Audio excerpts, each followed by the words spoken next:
परंतु एक प्रोसेस है, प्रशासन ने भी उस प्रोसेस को ना फॉलोअप करना पड़ेगा। जो सुप्रीम कोर्ट की भी गाइडलाइन हमने भी देखी है, वो गाइडलाइन भाई मेडिकल बोर्ड जो अगर ये समझता है कि वास्तव में मेडिकल की गलती रही है और मेडिकल नेग्लिजेंसी की वजह से जो है ये जो है डेथ हुई है, तो भाई हम पूरा समाज, मैं अकेला नहीं हूँ जी, मैं सोच रहा हूँ मैं बोल रहा हूँ, तो मैं अकेला, मैं पूरे समाज की तरफ से बोल रहा हूँ। मैं थोड़ा हूँ भाई, आप लोगों को गलत तो नहीं कर रहा। अगर प्रशासन हमें एक आश्वासन दे दे कि भाई जो आर्थिक सहायता इनसे प्रशासन कर सकता है वो प्रशासन इनकी आर्थिक सहायता दे दे, और हम भी जो है ना इसके परिजन हम उनसे बात करते हैं, रिक्वेस्ट करते हैं, हाथ जोड़ते हैं। भाई हम प्रशासन के साथ लड़ना हमारा उद्देश्य नहीं है, हमारा केवल गरीब आदमी को न्याय दिलाना उद्देश्य है। और हमने ये पता है कि हरियाणा सरकार ने जो है ना दलितों के लिए काफ़ी कुछ कराया, भी धानकों के लिए भी काफ़ी कुछ कराया। हमने जो मेडिकल जो सिस्टम है इस प्रणाली से हमने काफ़ी रोष है। जब यहाँ मेडिकल में ही उसकी तबीयत खराब हो गई थी, उसके बावजूद जो है इस मेडिकल प्रशासन ने उसको जो है ना धक्के मार के बाहर निकाल दिया। इससे हम काफ़ी रोष में है, काफ़ी दुख में है। तो हमारी हम प्रशासन से भी हाथ जोड़ कर प्रार्थना है कि भाई जो भी रिपोर्ट आई उस पर आप उचित कार्रवाई कराएं, और जो हमारा गरीब परिवार है उसकी आर्थिक सहायता जो भी प्रशासन की तरफ से हो सकता है वो प्रशासन की तरफ से जाए। और हम कोशिश करेंगे भाई परिवारजन जो भी हैं इनको मिलाकर न अगर अच्छे तरीके से हम इस मामले को निपटाते हैं भाई तो हम निपटाने की तरफ जाएंगे, परंतु इसके साथ ही है परंतु अन्याय बर्दाश्त नहीं करें। क्या आपकी मांग थी और कितनी प्रशासन से बात? इसमें एक चीज़ और बता देते हैं आपको हम, वो जो मेन बात, हमारा जो समाज, जैसे हम सभी पूरा और भी समाज है, सारे इकट्ठे हैं, भाई साहब भी हैं, प्रधान हैं यहाँ पे। अभी ये हमारा इंटरनल डिसीजन है ये, और जो लड़के के चाचा हैं जो अभी शुरू से बने हुए हैं इस घटना में, हम तो खैर कल पोस्टमार्टम हाउस से बने हुए हैं उनके साथ, और डीएसपी साहब भी उनसे बात कर रहे हैं अभी। अगर हमें लगता है कहीं ना कहीं कोई सुलह बनती है, कहीं ना कहीं कुछ कहीं मतलब विचार विमर्श करके, दिस इज नॉट फाइनलाइज, एक बार उनसे फाइनल नहीं है ये, दिस इज नॉट फाइनल। हाँ ये फाइनल नहीं। अभी ये हमने जो, क्योंकि हर एक समाज से है ना साथी आए हुए हैं, भाई हमारा गाँव भी आया हुआ है, 12 गाँव की पंचायत भी आई हुई है, तो हमने भी ये थोड़ा सा सोचा है कि ठीक है कुछ सुप्रीम कोर्ट की गाइडलाइंस हैं, प्रशासन के साथ हमें झगड़ा करना नहीं है। अगर वो डीडीआर उस देखेंगे, डीडीआर जो रिपोर्ट होती है, जो रोज नामचा होता है, वो बड़ा हेल्पफुल होता है फर्दर, एफआईआर से भी ज़्यादा हेल्पफुल मानते हैं हम उसको, ये चीज़ भी है।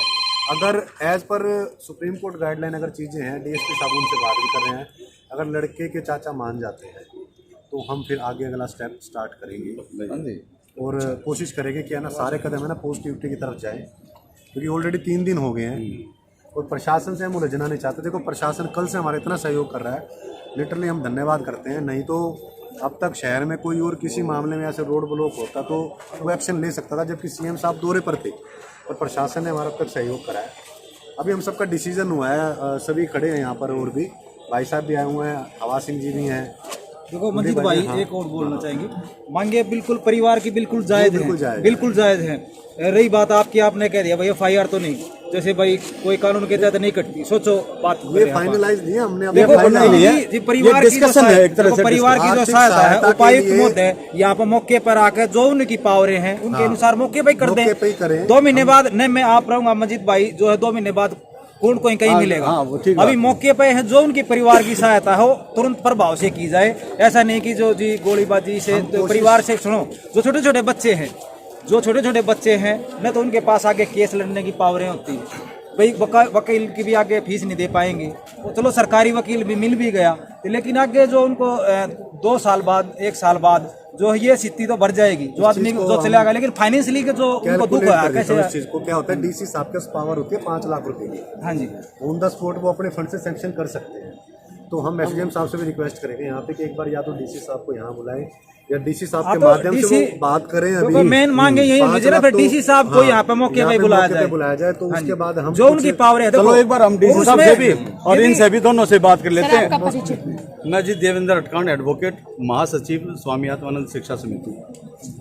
तो हम कोशिश कर रहे हैं, मोस्ट प्रोबेबली 10 या 15 मिनट को लेकर ये रोहतक के शिला बाईपास में पिछले 3 दिनों से धरना चल रहा था।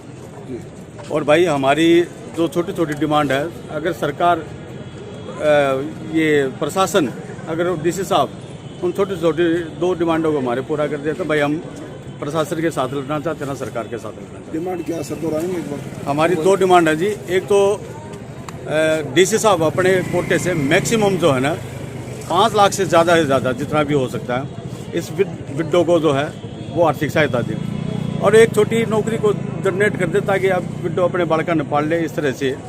और दूसरा जो भी हरियाणा सरकार की जो जन कल्याणकारी नीति विडो को लेकर न या अनाथ बच्चों को लेकर न, उनको ज़्यादा लाभ जो है इस महिला को दिलाया जाए।